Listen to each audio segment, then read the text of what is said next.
Então, a primeira mensagem que eu quero deixar com vocês, assim, para inspirar todos, é essa: saúde é barata, a doença é cara. E onde é que começa o processo de conquista da saúde? Começa com conhecimento. Então, aqui tem uma segunda mensagem: a informação que você não tem pode estar lhe prejudicando, e a ignorância não é uma bênção. Então, hoje à noite, nós teremos um conjunto de informações que vão ser de extrema praticidade. Então, vocês vão ter conceitos poderosos e atualizados e também um veículo para colocar esses conceitos em prática e usufruir dos melhores benefícios. E esse veículo, basicamente, chama-se atitude. O conhecimento sozinho não é poder. Ele só traz poder quando você coloca em prática e muda hábitos e comportamentos. É a partir daí que você realmente adquire o poder do conhecimento. Vamos começar, então, a nossa aula falando sobre um contexto importante, que é o conhecimento científico tradicional. Quando eu estava em sala de aula, ensinando ciências biológicas há 3 décadas, eu tive o privilégio de escrever alguns livros, como a Argélia falou, e essa daqui é a minha obra principal.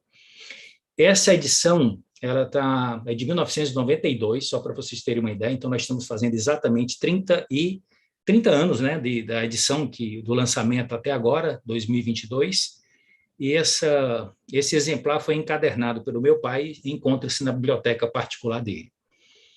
E eu, então, estava fazendo uma revisão dos conteúdos para montar essa aula e deparei com um capítulo do meu próprio livro, capítulo Noções Básicas de Bioquímica Celular, e eu começava sempre pelas propriedades da água. Muitos colegas de profissão ficavam me criticando porque eu dedicava uma aula inteira para falar sobre a importância da água, como base do conhecimento para falarmos sobre bioquímica. Muito bem, então vamos começar pelo planeta, para depois a gente chegar no ser humano e compartilhar com vocês as dicas práticas de hoje. Então, a água é o principal composto bioquímico que permite a existência humana na Terra, não só humana, como todas as formas de vida, e é o nutriente mais vital em qualquer fase da nossa vida. Nós temos a água como o componente mais importante do nosso corpo, e hoje vocês vão entender as diversas nuances da água e a participação dela em todos os processos fisiológicos e todos os processos que garantem a nossa qualidade de vida. Dá uma olhada nessa imagem para vocês já refletirem comigo qual é o nosso primeiro desafio que nós temos pela frente e como é que nós vamos dar a nossa melhor contribuição.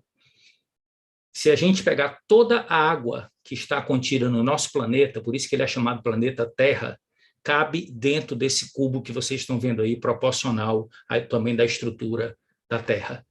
Como é que se encontra, então, a distribuição da água no planeta? Vejam que informação importante, pessoal. 97,5% da água é água salgada. Só 2,5% é água doce. Preste atenção a esse detalhe. E olha como essa água doce encontra-se hoje dividida no nosso planeta. Primeiro, calotas polares, águas subterrâneas, rios e lagos. Então, a gente tem que ter muito cuidado com essa informação, porque a falta dessa informação leva ao desconhecimento e ao desperdício. E esse desperdício está afetando a qualidade de vida de muitos seres humanos. Uma em cada 3 pessoas hoje no mundo, cerca de 2,5 bilhões de indivíduos, não têm acesso à água potável, de acordo com a Organização Mundial da Saúde, a UNICEF. Vocês estão vendo aí a foto de uma criança com um comportamento animal, bebendo água estagnada, água que não é potável, porque está absolutamente necessitada. Então, como é que nós podemos, no cotidiano, no dia a dia, hoje, amanhã e sempre, termos cuidados para que a gente possa desenvolver algumas práticas de economia doméstica de água? Primeira coisa, lavar a louça. Se você controla a abertura da torneira, não deixa a torneira aberta enquanto você está lavando, você já pode ter uma economia absurda, porque aqui estão os cálculos. 15 minutos que você leva lavando a louça são mais de 240 litros se você deixar a torneira aberta. Caixa de descarga. Se você fizer uso da descarga completa, você pode jogar fora 20 litros numa única descarga, ou até mais. Se você, então, economizar e, por exemplo, deixar para urinar quando você vai tomar banho, você já pode ter aí uma economia de água significativa. Outra dica, escovar os dentes. Não deixar a torneira aberta. Fazer a barba, não deixar a torneira aberta. Abrir somente quando é necessário. O banho de chuveiro, não ficar cantando debaixo d'água. Ter a oportunidade de cantar em outros ambientes, porque nós temos necessidade importante e urgente de economia de água, pessoal. A gente só sabe a importância da água quando falta água na nossa casa. E outra dica é lavar o carro. Ao invés de usar a mangueira que fica ligada, você usar o balde. Então, todos esses pequenos detalhes de economia de água que você pode praticar no dia a dia na sua casa, os especialistas calculam que um indivíduo adulto pode chegar a economizar, praticando tudo isso aqui, cerca de uma piscina olímpica de água em um ano. Então, isso é muita coisa quando a gente coloca o efeito acumulado. Agora, vamos falar sobre uma outra dimensão da nossa prática diária que nós podemos ter conhecimento e usar para a economia de água. Estamos falando aqui da alimentação. Vejam que informação importante essa daqui. A Herbalife Nutrition, ela usa proteína de soja em vários produtos. Eu acredito que isso é do conhecimento de boa parte de vocês. Em comparação com as proteínas animais, ela é uma fonte de proteína ecologicamente correta. Por quê? Fornece até 17 vezes mais proteína por hectare do que a carne, frango e leite, que são as principais fontes desejadas pela população, além de usar muito menos água do que as proteínas de origem animal. Nosso foco aqui hoje é falar sobre água. Então, como assim a minha alimentação pode contribuir com a sustentabilidade? Veja essa informação aqui curiosa.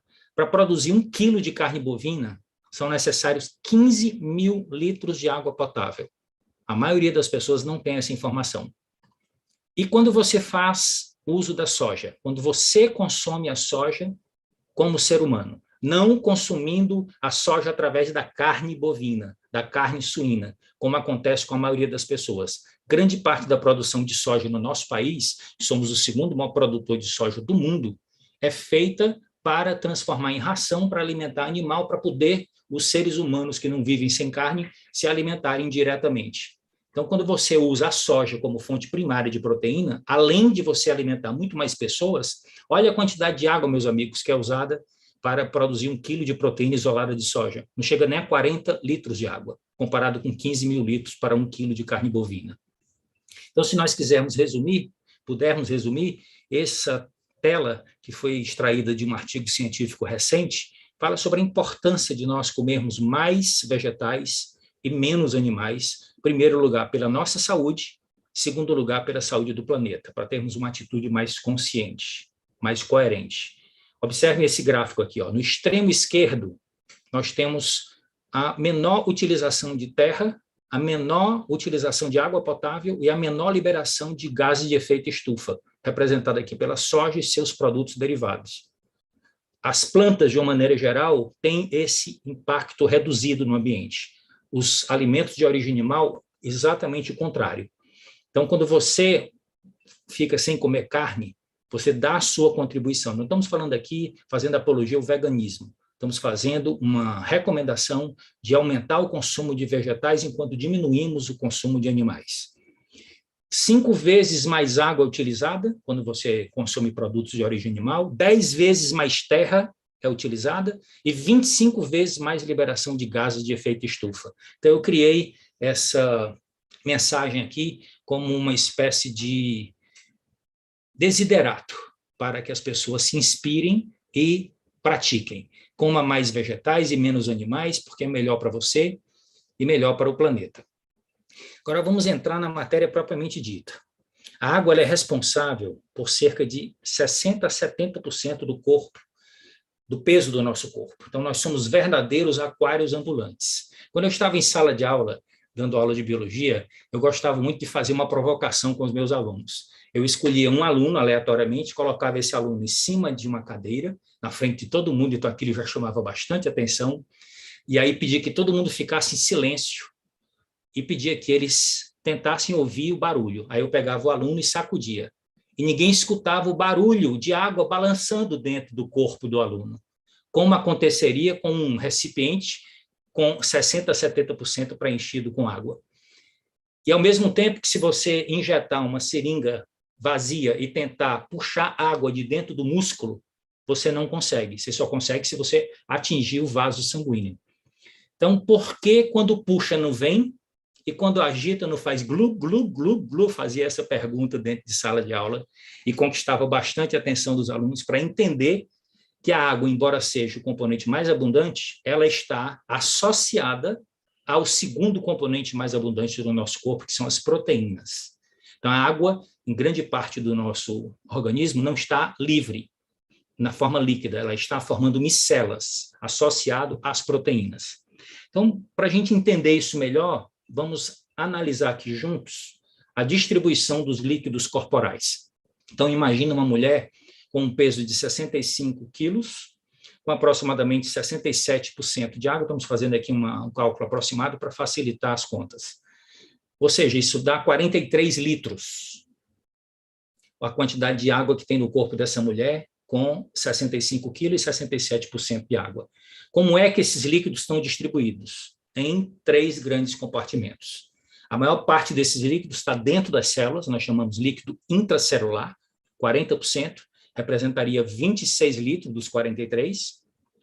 A outra parte é o líquido extracelular, que representa 25%, que daria 16 litros. Esse líquido extracelular, aí você pode falar o intravascular, que são os vasos sanguíneos, os vasos linfáticos, e o intersticial, que está entre as células nos tecidos. E, finalmente, o líquido chamado transcelular, que é só 2%, que seria 1 litro. O que é esse líquido transcelular, Davi? O céfalo raquidiano, que é o líquido que alimenta o nosso cérebro e a nossa coluna vertebral. O líquido sinovial, que alimenta as nossas juntas, articulações. O sêmen, que é produzido por glândulas especiais masculinas e que dá possibilidade de transporte dos espermatozoides. E o humor vítreo e aquoso, que são os líquidos que existem dentro do nosso globo ocular. Então, de uma maneira geral, essa é a distribuição da água no nosso corpo. Então, a água é, sem dúvida, comprovada cientificamente, o nutriente mais importante e o único cuja ausência provocará morte em poucos dias. Então, os efeitos da água no desempenho diário, na saúde, tanto a curto como a longo prazo, são bastante claros, e é sobre isso que nós vamos conversar esta noite.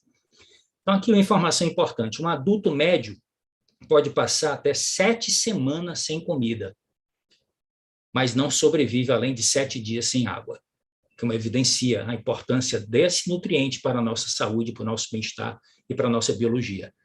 O Dr. Batman Galidi, que é um médico iraniano já falecido, que fez a sua formação tanto no Irã como na Inglaterra, é um dos maiores especialistas, era um dos maiores especialistas em estudo de água do mundo. E ele tinha uma frase célebre, ele dizia: você não está doente, você está com sede. Então não trate a sede com remédios, beba água.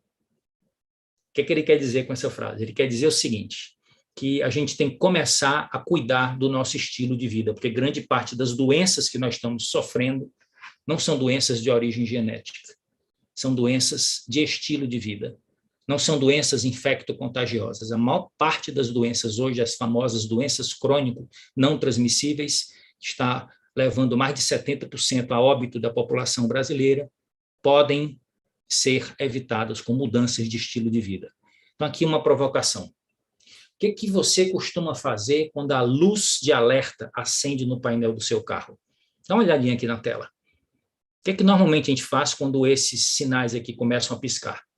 Dependendo do tipo de luz que está acendendo, você vai resolver o problema. E se várias luzes acenderem ao mesmo tempo, você está vendo que seu carro precisa de cuidados urgentes. Imagina que você levasse o carro para a oficina e lá na oficina, em vez de tomar providências, você simplesmente pedisse o mecânico para desligar o fusível e apagasse essas luzes que dão sinal de alerta no seu carro e saísse de lá com o carro circulando sem ter tomado as providências para a revisão.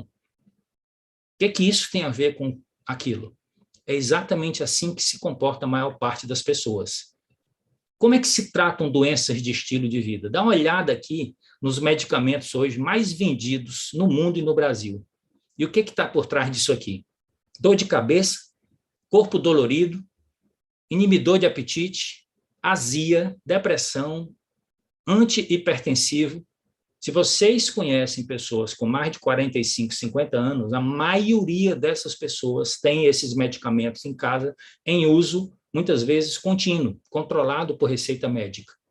A pergunta é, todos estamos condenados a isso ou é possível viver mais e melhor sem necessidade de medicamentos, só se reportar os medicamentos quando for o último caso, quando realmente for necessário? O que está acontecendo é que as pessoas não estão se cuidando, não estão cuidando dos pilares que geram a saúde, estão perdendo a saúde muito cedo e estão ficando dependentes de despesas médicas hospitalares cada vez mais elevadas. E cada um desses medicamentos aqui não é inócuo, produz efeitos colaterais para os quais vão ter outros medicamentos. Então, isso é um grande negócio chamado indústria da doença. Nós estamos trabalhando na indústria do bem-estar. Então, primeira coisa é o conhecimento, segunda é a atitude, terceiro é a prática. Então, vamos falar agora sobre a importância da hidratação. O que a água pode fazer por você? Preste atenção aqui, esses diversos itens que nós fizemos uma compilação. Primeiro, é o principal componente da maioria dos tecidos, como nós já vimos, participa na formação dos sucos digestivos, mantém as membranas mucosas úmidas, contribui para o equilíbrio do meio interno, contribui para a eliminação dos metabólicos através da formação da urina, lubrifica as juntas, é necessário para a comunicação dos neurônios, protege o cérebro e a coluna vertebral contra choques mecânicos, regula a temperatura corpórea, libera nutrientes dos alimentos através da digestão e da absorção, e ainda trabalha na circulação e assimilação dos nutrientes para todo o organismo. Tem muito mais coisa que nós poderíamos falar sobre a água. Agora eu quero ir por tópicos. Como é que a água apoia o nosso sistema imunológico? Que neste momento, a maioria dos seres humanos tomou conhecimento que existe um sistema imunológico e que ele é importante. Reforçá-lo. Primeiro, a água ajuda a absorver os nutrientes. Digestão, absorção e assimilação dos nutrientes. Sem água não há possibilidade de você levar os nutrientes para todo o corpo, incluindo para as células de defesa. Segundo, apoia a saúde das membranas mucosas. Que membranas mucosas são essas? São exatamente aquelas membranas que funcionam como barreiras que protegem a entrada do nosso corpo. Elas estão na nossa árvore respiratória, no nosso sistema digestório, no nosso sistema gênito-urinário, nas nossas mucosas oculares. Então, todas essas superfícies que protegem contra a entrada no nosso meio interno de agentes que podem provocar doenças, é fundamental que esteja bem hidratada para que essas células especiais do sistema imunológico possam exercer sua função já na entrada, na barreira. Só que quando entra, é preciso que haja um sistema de defesa interno. E esse sistema de defesa interno tem um papel muito importante, o famoso sistema linfático. Esse sistema linfático ele tem gânglios, e nesses gânglios tem células especializadas, glóbulos brancos, que ajudam o corpo a combater infecções. E se o sistema linfático não estiver bem hidratado, só para vocês terem uma ideia, quase 95% da composição do sistema linfático é água. Se você desidrata, o sistema linfático não funciona direito, consequentemente, sua defesa será comprometida. Então, o equilíbrio da água no corpo é o quê? O equilíbrio entre a água que você ingere e a água que você elimina. Quem é que controla esse equilíbrio? Uma região nobre do teu cérebro, situada na base do cérebro, chamada hipotálamo.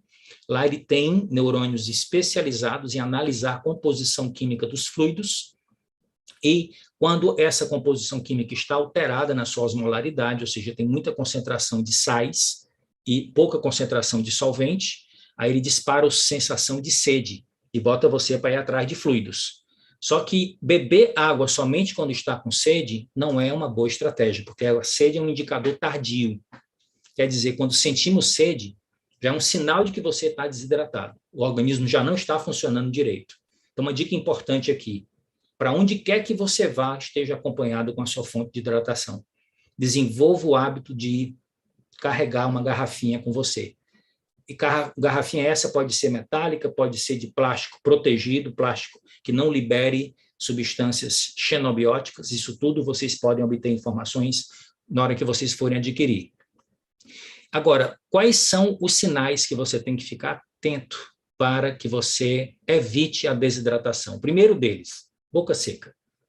Segundo, urina escura. Quanto mais clara e menos odor tiver na sua urina, melhor indicador de que você está bem hidratado. Constipação, prisão de ventre, halitose, ou seja, mau hálito, e baixo rendimento nos seus treinos. Tudo isso são evidências, são sinais de que você necessita melhorar a sua hidratação.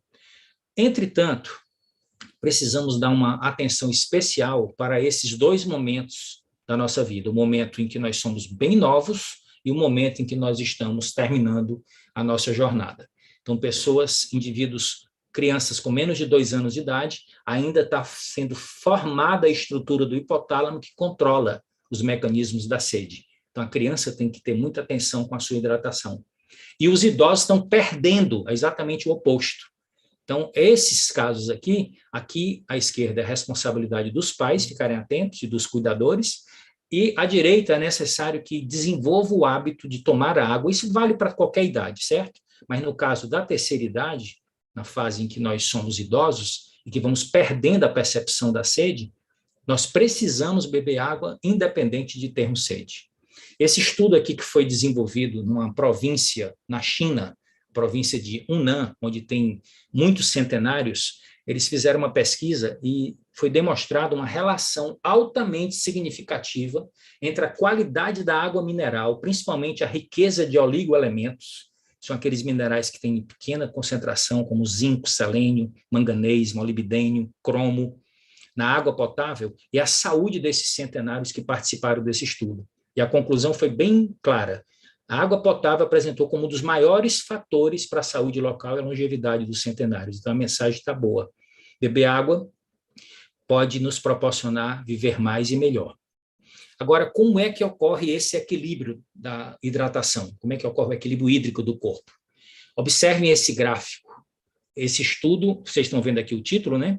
A água como um nutriente essencial e as bases fisiológicas da hidratação. Onde é que começa, então, toda a fisiologia da hidratação? Começa nesse equilíbrio entre a água que entra e a água que sai. Vamos analisar primeiro a água que sai. Todo mundo sabe que sai água pela urina, sai água pela pele, pelo suor e pela própria transpiração cutânea, sai água pelo ar que nós expiramos e sai água pelas fezes. Se nós somarmos tudo, nós estamos falando aqui de aproximadamente 2,5 litros em um ambiente cuja temperatura não esteja muito elevada e uma pessoa que não esteja praticando exercícios físicos mais intensos. Tá certo? Porque esses dois fatores são fundamentais para definir a quantidade de água que você necessita. A temperatura e a umidade do ambiente e o nível de atividade física. Então, para ter um equilíbrio, é necessário que você reponha a quantidade de água, porque você não tem reservatório de água dentro do corpo. Muita atenção para isso. Então, tem 3 fontes para você obter água. Primeiro, água líquida, alimentos e água metabólica. Davi, o que é essa água metabólica? Tem muita gente que tem curiosidade. A combustão, a oxidação de nutrientes como gordura e carboidrato produz água. Olha só que informação importante aqui nesse artigo científico. A combustão completa de 100 gramas de gordura produz cerca de 110 gramas de água metabólica na própria célula onde está sendo feita a oxidação dessa gordura. Então, emagrecer produz água. E quando você queima 100 gramas de carboidrato, rende apenas 55 gramas. Então, queimar a gordura produz muito mais água. Portanto, as reservas de gordura e os alimentos gordurosos são considerados particularmente valiosos como proteção contra a desidratação. De onde é que vem essa água metabólica? Preste atenção aqui agora para essa parte da explicação. Sempre que você constrói moléculas grandes dentro do corpo, como proteínas, como glicogênio, como ácidos nucleicos, DNA, RNA, para construir, você precisa juntar as unidades que formam essas macromoléculas. Os aminoácidos formam as proteínas, a glicose forma o glicogênio, e os nucleotídeos formam o RNA e o DNA, que são os ácidos nucleicos. Para eu juntar essas moléculas, eu preciso retirar água. Então, a água, ela não é só o meio onde a reação ocorre, ela participa ativamente do processo. Então, na hora que eu estou construindo as estruturas dos meus tecidos e as minhas reservas energéticas, como o glicogênio, eu estou fazendo a retirada de água. Já a respiração celular, que é a segunda forma de obtenção de água, ocorre, como eu já expliquei, a partir da oxidação dos carboidratos e dos lipídios. Então, de uma maneira geral, como é que nós podemos definir as duas grandes fases do que nós chamamos de metabolismo, que é o conjunto das reações químicas, bioquímicas que ocorrem no nosso corpo para manter as nossas funções vitais. Então, existem as reações que são chamadas de anabólicas, que são as reações de construção, e as reações catabólicas, que são as reações de decomposição. O metabolismo, portanto, é um equilíbrio entre esses dois grandes grupos de reações. Quando você está em fase de crescimento, do nascimento até a fase adulta, você está com mais reações de anabolismo do que de catabolismo, por isso ocorre o crescimento. Quando você chega na fase adulta, você entra em equilíbrio e depois você constrói menos e decompõe mais. Portanto, o metabolismo catabólico, o catabolismo vai ser superior ao anabolismo no processo de envelhecimento. Agora, o que são essas frases que estão aqui? Síntese por desidratação é o que caracteriza o anabolismo.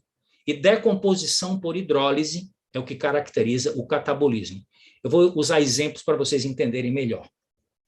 Preste bem atenção aqui agora. Quando eu faço uma análise de como os alimentos proteicos que eu ingiro transformam-se em proteínas corporais. Como é que eu consigo transformar ovo em cabelo e queijo em músculo? Eu costumava usar essa figura de linguagem para chamar a atenção dos alunos. Então, no processo de digestão e absorção, eu estou fazendo catabolismo. Eu estou quebrando as moléculas grandes para liberar aquelas unidades que vão poder entrar no meu corpo e que eu vou utilizar para fabricar as minhas próprias proteínas. Que unidades são essas? São os aminoácidos. Então, quando eu pego uma proteína e preciso quebrar essa proteína no processo de digestão, eu estou usando a água para quebrar as ligações e esse processo se chama hidrólise. Por isso que o nome é decomposição por hidrólise. E aí eu libero os aminoácidos vão até os tecidos e quando chegarem lá nos tecidos vai ocorrer agora o contrário. Eu vou retirar a água e vou formar de novo as proteínas, só que agora de acordo com a programação genética do meu corpo. Por isso que eu brinco dizendo que nós temos capacidade de transformar ovo em cabelo e queijo em músculo. Então, dá uma olhada aqui agora nessa figura. A importância da síntese e da degradação de proteínas. Aqui à esquerda, tu estás vendo uma proteína sendo quebrada usando água. Na hora que você bota a água aqui, você separa a ligação. Aí separa os aminoácidos. É o que ocorre no processo de digestão. E aqui à direita é quando chega nos tecidos, aí você vai retirar a água e vai formar de novo a proteína. Então, aqui à esquerda você tem decomposição usando a água, decomposição por hidrólise. Hidrólise significa quebrar com água. E aqui desse lado você tem a síntese por desidratação. Então, quando você faz a síntese por desidratação, a água surge. Essa água é liberada, e essa água é água metabólica. Só que aqui a quantidade de água é muito pequena quando comparado com a respiração celular. Preste atenção aqui agora a respiração celular. Quando você tem aqui o entendimento do processo, fica tudo mais fácil. Do que se trata a respiração celular? Como o nosso corpo retira energia daquilo que nós comemos. Então, pensa aqui do lado esquerdo. Os nutrientes combustíveis, carboidratos e lipídios, mais o oxigênio. Chega na mitocôndria, ela vai fazer a reação de respiração celular para retirar a energia dos combustíveis, da gordura e do açúcar, e no final ela vai produzir gás carbônico e água, e esse gás carbônico e essa água tem que ser liberada. E o processo libera energia, e essa energia é transferida para uma molécula chamada ATP, e é desse jeito que nós mantemos a vida. Então aqui está o resumo da reação da respiração celular, onde essa primeira molécula aqui, C6H12O6, é a glicose, está reagindo com o oxigênio, que vai virar gás carbônico e água. Em resumo, os hidrogênios da glicose são retirados na mitocôndria, passados por uma máquina que extrai energia, depois, no final, ele reage com o oxigênio e vira água. E o gás carbônico é eliminado, principalmente através da expiração. Agora, aqui eu queria chamar a atenção para vocês de uma curiosidade que eu tinha quando era criança. Meu pai me estimulou muito a estudar biologia animal. E quando eu chegava nos animais que atravessavam os desertos, eu ficava muito invocado. Como é que esses animais caminhavam dias no deserto sem água, sem beber água, e suportavam, e sobreviviam. Aí algumas pessoas me diziam que o camelo e o dromedário tinham uma capacidade incrível de armazenar água em algum lugar dentro da barriga, dentro do corpo. E, na realidade, não era isso que acontecia. Todos vocês já viram fotos de dromedário, que tem uma corcova, e do camelo, que tem 2 corcovas. Qual é a função da corcova? A função da corcova, meus amigos, é exatamente reserva de gordura. E o que é que isso tem a ver com aquilo? Na oxidação da gordura, o camelo libera a água que ele vai consumir ao longo do trajeto, onde ele não vai ter mais água para beber. Então, dá uma olhada aqui nessas 2 reações para vocês terem uma ideia concreta. Aqui em cima nós estamos dando exemplo de carboidrato e aqui embaixo dando exemplo de gordura. Olha a quantidade de carbonos e hidrogênio que tem na molécula de glicose, C6, H12 e O6. Agora olha a quantidade de carbono e hidrogênio que tem na molécula de gordura. Olha a quantidade, meus amigos, olha aqui a fórmula que eu já mostrei no slide anterior. Então, na glicose, nós temos 6 carbonos, 12 hidrogênios e 6 oxigênio, e produz 6 moléculas de água. Agora, olha a molécula da gordura. C55H104O6. Então, vai precisar de muito oxigênio, vai liberar muito gás carbônico e muito mais água. E é esta água aqui que é utilizada por esses animais que vivem em ambientes desérticos para que eles possam sobreviver muitos dias sem beber água. Agora, no nosso corpo, vamos pegar dicas práticas. O que ocorre quando a gordura é oxidada? Lá no texto científico que eu mostrei para vocês, nós fizemos uma observação curiosa. 100 gramas de gordura, quando são oxidadas, produzem 110 gramas de água. Então, quando você está fazendo um programa de emagrecimento, como o que nós proporcionamos para os nossos clientes que têm interesse nesse objetivo, quando você queima, oxida meio quilo de gordura, você produz 550 gramas ou 550 ml de água metabólica. Se você não está se hidratando corretamente, o teu corpo não vai te deixar liberar essa água. E essa água vai ficar retida. E você não vai ter resultado, nem vai emagrecer, nem vai perder medidas. Então, aqui uma curiosidade que eu gostaria de compartilhar com vocês, e que vem de um outro estudo científico que eu tive acesso recentemente. Veja que interessante. O título que vocês estão vendo aqui dessa pergunta é exatamente o título do artigo científico que foi publicado nesse jornal britânico médico famoso. Quando alguém emagrece, para onde é que vai a gordura? Para um pouquinho para pensar. A gente escuta não sei quantas respostas a respeito dessa pergunta. E no próprio artigo científico, eles mostram uma pesquisa que foi feita com uma amostra de médicos, nutricionistas e educadores físicos e vejam a quantidade de respostas que foram obtidas a partir dessa pergunta. Quando você emagrece, para onde é que vai a gordura? Parte deles fala que vai se transformar em energia e calor. Parte deles fala que vai se transformar em outras coisas que não foram bem definidas. Outra parte fala que vai virar fezes, vai ser eliminado pelo intestino, vai se transformar em músculo, vai sair sob a forma de suor e urina, não sabem, e lá no final, somente os nutricionistas responderam que vai sair do corpo sob a forma de gás carbônico e água. Querem saber o resultado da pesquisa? Cientificamente comprovado, para onde é que vai a gordura que você queima quando está emagrecendo? Sai do seu corpo através dos pulmões sob a forma principalmente de CO2, porque parte da água que é produzida também o próprio organismo utiliza em outras reações.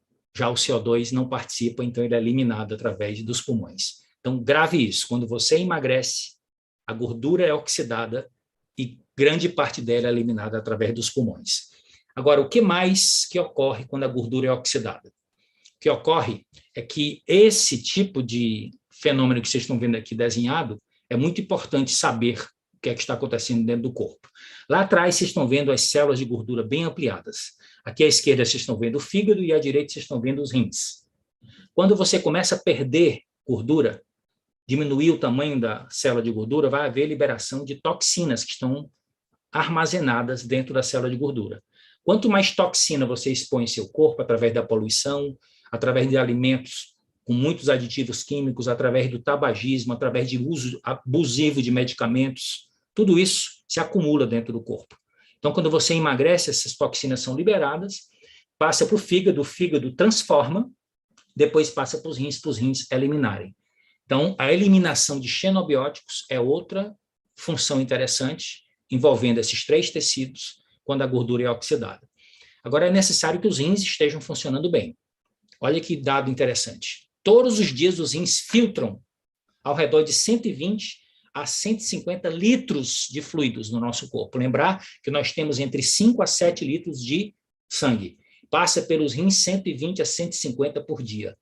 Só que desses, aproximadamente 1 a 2 litros são removidos do corpo sob a forma de urina, o restante volta para a corrente sanguínea.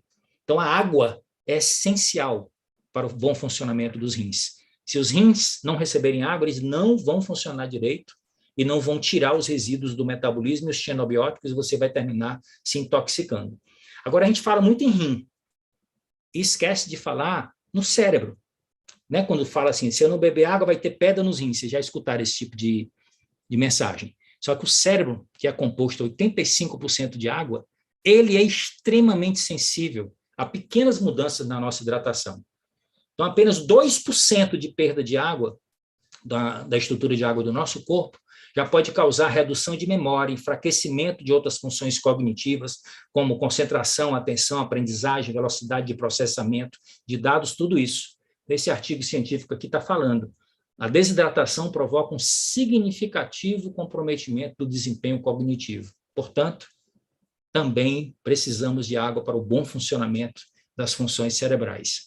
E que quantidade de água se recomenda hoje cientificamente? A gente escuta também aquela recomendação genérica, né? Você tem que beber pelo menos 2 litros de água por dia, que dariam 8 copos de 250 ml. Só que isso é muito geral. Então, de acordo com o Instituto de Medicina da Academia de Ciências dos Estados Unidos, a recomendação de um adulto deve ser, para homens, nessa faixa etária de 19 a 70 anos, 3,7 litros de líquidos. E para mulheres, na mesma faixa etária, 2,7. As mulheres têm menos água porque tem mais gordura no corpo, certo? E isso explica porque tem um metabolismo também mais baixo e mais dificuldade de emagrecimento. Agora, como é que eu posso transformar isso aqui num cálculo mais prático? Que é muito difícil, né? Você fazer a medição disso aqui para cada pessoa. Então, existe uma dica que é, como referência, você usa 35 ml por quilo por dia. Então, você pega o seu peso atual e multiplica por 35 ml. Se você é uma pessoa que pesa 70 quilos, multiplicando por 35 ml, nós estamos falando de 2,5 litros. Agora, como é que eu obtenho essa hidratação? Preste atenção aqui a essa informação científica. O mesmo Instituto de Medicina recomenda que 80% da ingestão total de líquidos deve ser água potável e outras bebidas, enquanto que os 20% restantes devem vir dos alimentos. Então, eu montei esse gráfico aqui para vocês gravarem. Do lado esquerdo, 80%. Do lado direito, 20%. Do lado esquerdo, água e bebidas, principalmente chás, que tem baixa caloria, que tem efeitos fisiológicos interessantes pelos seus compostos bioativos, e alimentos, principalmente alimentos ricos em água, que são os alimentos de origem vegetal.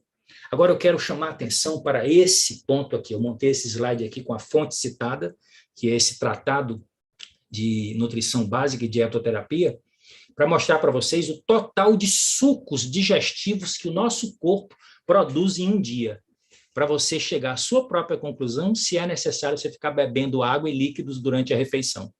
Se você mastigar bem, vai ser 1,5 litro de saliva, 2,5 litros de suco gástrico, meio litro de bile, 700 ml de suco pancreático e 3 litros de secreções intestinais. Totaliza mais de 8 litros de secreções digestivas. Precisa estar colocando refrigerante aí junto com a comida? De forma nenhuma. O que nós precisamos é mastigar corretamente para que a gente possa usar os nossos próprios líquidos sucodigestivos da forma correta a nosso favor. Agora, falando sobre os líquidos. Primeiro, prefira sempre água mineral e recipientes de vidro. Diminua o consumo de recipientes de plástico, porque esses recipientes, quando eles são transportados a longas distâncias, boa parte desses plásticos liberam xenobióticos, principalmente bisfenol A e fitalatos, que acumulados no corpo terminam trazendo problemas endócrinos. Então, vamos dar preferência à água servida e acondicionada dentro de recipientes de vidro. Sobre o chá, esse daqui é o mais espetacular dos chás. E a bebida mais consumida no mundo depois da água. Existem mais de 4.000 substâncias que foram estudadas pela pesquisa na bioquímica, e o poder antioxidante é um dos mais evidentes, propriedades termogênicas, ativação do metabolismo e também a oxidação das gorduras. Isso tudo dentro de um contexto de um estilo de vida ativo e saudável. Então, tem muitos artigos científicos falando que você, junto com a hidratação, quando você faz a eleição dessas bebidas com a base dessas ervas, você tem efeitos benéficos adicionais. E um dos efeitos mais importantes do chá verde é o efeito da oxidação das gorduras devido aos seus fitoquímicos, principalmente as catequinas, e se você associar com o exercício físico, você potencializa esse efeito para promover um emagrecimento saudável. Nós temos um produto do nosso portfólio que é campeão, que é considerado um dos melhores produtos dessa categoria em escala global. A Herbalife é uma empresa de nutrição de referência mundial hoje, e é o nosso Herbal Concentrate. Você pode adicionar limão para tornar a bebida mais agradável ainda e potencializar os efeitos do princípio ativo do chá no seu organismo quando você mistura com limão. Esse outro aqui é o nosso Guaraná, que também tem propriedades estimulantes e antioxidantes muito evidentes, e você pode utilizar esse produto, inclusive pode utilizar associado. Eu gosto muito de misturar os dois no meu amanhecer, quando eu tomo esse chá. E sempre que você puder, dê esse input no seu metabolismo, dê essa ativada, procurando beber a maior parte possível da sua água gelada, porque a necessidade que o nosso corpo tem de equilibrar com a nossa temperatura interna vai gastar energia, e essa energia vai terminar vindo de dentro das nossas reservas. Então, quando você toma um copo d'água, não faz muita diferença, mas quando você toma 2 litros ou mais, aí você já vai ter aqui uma quantidade expressiva. O artigo fala que quando você utiliza essa água gelada, você queima 100 calorias por dia. Em uma semana, você queima 700 calorias. Em um mês, são 2.800 calorias a mais se você desenvolver o hábito de tomar água gelada. Agora, de todas as formas, evite comprar e dar refrigerante para seus filhos. Comprar para si e dar refrigerante. Porque tem tudo que está comprovado sobre os efeitos colaterais negativos para a saúde, para o controle do peso, e quanto mais cedo você expõe, pior é a situação. Então, o próprio mercado está regulando e já tem uma série de iniciativas que estão sendo tomadas para reduzir o consumo. Tome também você a sua iniciativa, porque são calorias vazias, repletas de porcarias e péssimo para a saúde, que é o que está escrito em inglês. Por que alguém tomaria algo parecido com isso? E os sucos de fruta, o que a gente pode falar sobre eles? Os sucos de fruta têm uma legislação no nosso país que eu queria compartilhar com vocês, e uma experiência interessante que eu passei em São Paulo aqui nessa foto. Eu fui tomar água, aí vi o cara preparando suco de laranja na hora. Aí eu cheguei, peguei uma garrafinha e perguntei para ele, bati um papo com ele, você está usando quantas laranjas dessa para colocar dentro dessa garrafinha? Ele diz, em média, de 8 a 10 laranjas. Não eram laranjas tão grandes, mas é uma quantidade muito grande de laranja. O que significa isso? Olhe aqui para a regra. O refresco em pó tem 0,02% de laranja. O refrigerante tem 10% de laranja. A bebida tem 30%, o néctar tem 50% e o suco é laranja total, laranja integral. Isso aqui é a regra para a nossa legislação. Então, eu estava aqui na minha mão com esse recipiente do lado direito, que é o suco de laranja completo. Só que quando você toma um suco de laranja desse completo, o que é que vai acontecer? Preste atenção aqui para essa reflexão. Quando você processa, você retira as fibras. Se você pegar 4 laranjas inteiras e comer, cortando, engolindo o bago, você vai chegar na segunda para a terceira laranja já ficando satisfeito. Da terceira para a quarta, você já vai fazer um esforço. Porque essa quantidade de fibra que você está ingerindo, em média 4 gramas de fibra por laranja, tem um efeito sacietógeno muito evidente. Agora, um copo grande de suco de laranja, feito com 4 laranjas, só tem 1,6 gramas. Cai para 10% a quantidade. Mas o açúcar está todo lá, com as calorias e todos os efeitos metabólicos que isso pode causar, certo? Então, esse é o problema. Então, qual é a dica que eu quero deixar para vocês e para a gente começar a concluir a nossa apresentação?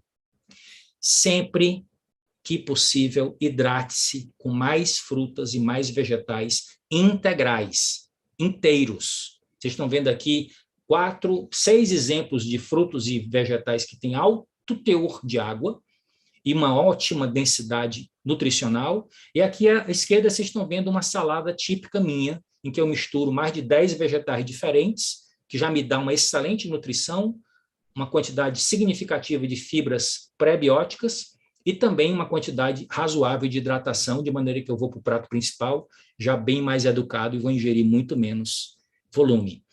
Esse daqui é um produto nosso, chamado Fiber Concentrate, que é uma mistura concentrada, quase em formato de gel, que você pode utilizar para preparar uma bebida altamente refrescante, saborosíssima, que tem fibras em quantidades bem razoáveis, são 3 gramas de fibra por porção, e que você pode utilizar ao longo do seu dia ou antes das refeições.